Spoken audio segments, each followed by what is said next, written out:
Today we're having a look at my 1989 Washburn Les Paul Custom.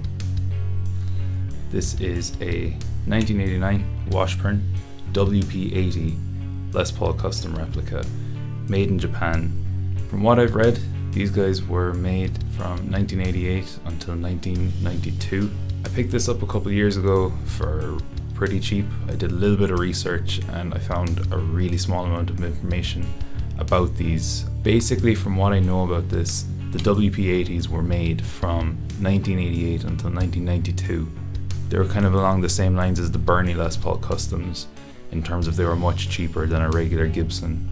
From what I could read on the forums, they were also every bit as good as a Gibson. I've only ever played one Gibson Les Paul Custom and I was too young to really know the difference between this and the guitar that I played back then. All I know is that this thing plays really, really well. It's got an amazing sound to it. It's very much a one-trick pony, but the one trick it does is really, really cool. In 1990, they changed the body shape of these.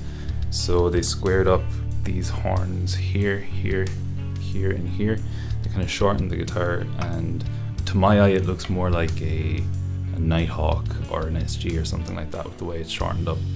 But obviously this is one of the first models. It's got the regular Les Paul shape to it. You wouldn't know any different by looking at it. So from what I've read, these were like a really accurate replica of the Les Paul Customs. I haven't found many spec sheets. I know they are out there, but I haven't found very many that I would kind of like to think are accurate and would kind of rely on or trust. From having the guitar for so long, I have a feeling that I know what it's made up of. There's ridges here on the binding.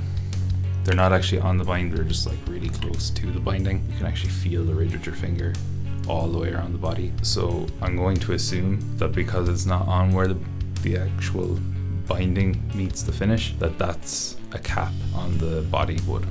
So I would assume then, by that logic, as with any other Les Paul Custom, it's got a maple cap on a mahogany body. I also think it's got a maple back on it. You can feel the ridge anyways, and there's a chip there and you can actually see that it looks like flame maple through it. So I'm going to assume that there's a flame maple cap on the front and the back. And judging by the weight and the tone of the guitar, I'm going to assume that it's a mahogany body. It's insanely heavy and super dark sounding, so I can't imagine it being maple. It would probably sound a lot brighter if it was maple. The neck, I assume from another paint chip, is probably maple. It's light, it doesn't look like mahogany. The neck is also really stable, it doesn't move at all. You can bend it, but it doesn't move when you don't want it to. I've got an SG just behind me here with a mahogany neck, and it bends like a plastic ruler whenever you hold the guitar. In terms of specs for this thing, this is, to my knowledge, all original. The pickups are unbranded, the pots are all unbranded. The only thing that is branded on it, apart from the guitar itself, are the tuners. They are Goto tuners and they're actually really, really good. They look original, they're worn in the same amount as the rest of the guitar. So as far as I'm concerned, they're original. I've actually got another one of these guitars and it also has the same Goto tuners on it. When I got this guitar, I had to have a little bit of work done to it. The pickups were microphonic on it, so a couple months after I picked it up, I had to send it off and have those wax potted. The other thing was I had to have the frets dressed on it. There was a couple of uneven spots on the frets where it would fret out and things like that up around the higher fret area. Other things I've had to do since were, one time it fell over and the toggle switch broke, so I replaced the toggle switch. I've tried changing the capacitors. As I mentioned earlier, it's a really, really dark sounding guitar, and the pots are the original small cheap mini pots. They don't work the best, they don't really roll off, they're more on or off. Rolling the tone off, again, it's just kind of off. There's no real in-between settings, so I tried changing the capacitors in those. It didn't really make much of a difference. And other than that, then I just put strap locks on it. Some things worth mentioning about this guitar. It's insanely heavy. It is absolutely the heaviest guitar I have ever played. As I mentioned earlier, I got to play a 1979 Gibson Les Paul Custom when I was much younger. That thing at the time was super heavy. It hurt my back. I was like 15, it really, really hurt my back. This is heavier. Anyone who has played it has always made the comment to me about how heavy it is and how I'm going to ruin my back. Thankfully, I haven't done that so far. As I mentioned earlier, I have another one of these, production model black, and it's less than half the weight. I don't know if it's a result of that, but it's a really thick dense sounding guitar. It really sits low in a mix and just locks in with a bass guitar really easy. It's got this really distinctive growl in the lower mid-range that none of my other guitars have. It kind of just does one thing, distortion.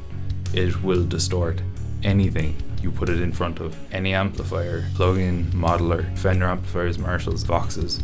It distorts everything. It's really, really hard to get a clean sound out of this. The pickups are so hot and the guitar overall is just so dark sounding. But when you kind of dial it in right, you can get a really, really nice, grunty, mid-rangey sound out of it. That's kind of its one trick. And lastly, I guess I should probably mention the color. When these were in production, they were made in black or white.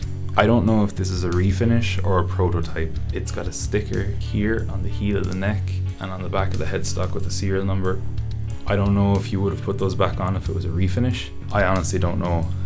The guy I picked it up off bought it secondhand in 1991. He didn't even know where the colour came from. I can't find anything in any Washburn catalogues going back to, I think it went back to 85 and up to 95. And I couldn't find a single mention of any sort of pink or like cherry or purple. I couldn't find anything. Anytime I googled pink Washburn WP-80 or pink Washburn Les Paul, I either found pictures that I had posted of it or that the guy that I bought it off had posted in the ad that I bought it from. So yeah, I suppose it's either some sort of a prototype or refinish, more than likely. I've got a couple of plans for this guitar coming up. I have a wiring kit that I want to put into this to kind of brighten up the sound of it. I've also toyed around with changing the neck pickup because the bridge pickup sounds really good, but the neck it's usable, but it's muddy. It sounds really good with my Marshalls because they're so bright sounding. Anything kind of higher gain, it's a little too dark for that. If anyone knows any more about these guitars, the WP-80s, or just the Washburn WP series in general, let me know below. I'd be really interested in hearing anything. If you've ever owned one, I'd be really interested in knowing a bit more about them. If you have any suggestions in terms of what to kind of upgrade on an old vintage cheap Les Paul, Japanese made Les Paul, again, I'd be interested in hearing. And thanks for watching.